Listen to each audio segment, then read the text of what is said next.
கரைச்சி வச்சுருக்கேன். பருப்பு ரசம் வைக்க போகிறேன். அது எப்படி வைக்கலாம் பார்க்கலாம் வாங்க.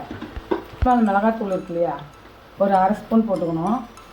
கொஞ்சம் கருவேப்பிலை, ஒரு பச்சை மிளகாய் கீறி வச்சுருக்கேன், வெங்காயத்தூள், ஒரு 1/4 ஸ்பூன் மஞ்சள்தூள். அப்புறம் இது கொஞ்சம் நேரம் கொதிக்கணும்.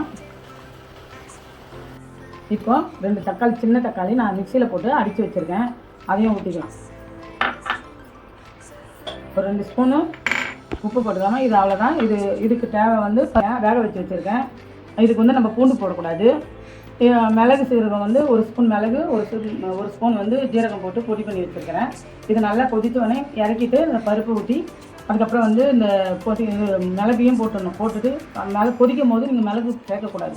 மிளகு சீரகம் இறக்கி வச்சு தான் நீங்கள் போடணும். போட்டுட்டு அதை நல்லா கொதித்தோடனே மல்லி இலை போட்டு நெய் கொஞ்சமாக விட்டு தாளிக்கணுமா. பருப்பில் வச்சுருக்கேன் பாருங்கள். கொஞ்சம்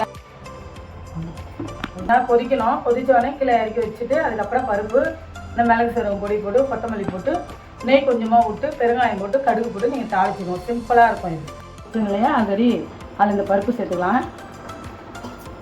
மிளகு சீரகம் பொடி பண்ணி வச்சு அதை சேர்த்துக்கலாம். கொத்தமல்லி தழை போட்டுக்கலாமா.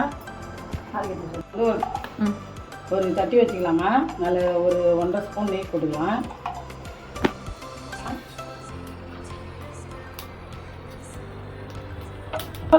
தட்டி வச்சு 1.5 ஸ்பூன் நெய் போட்டிருக்கேன், கொஞ்சம் கடுகு போட்டிருக்கேன். பொரிஞ்சதும் பெருங்காயம் போட்டு அந்த ரசத்துக்கு ஊற்றிக்கலாமா.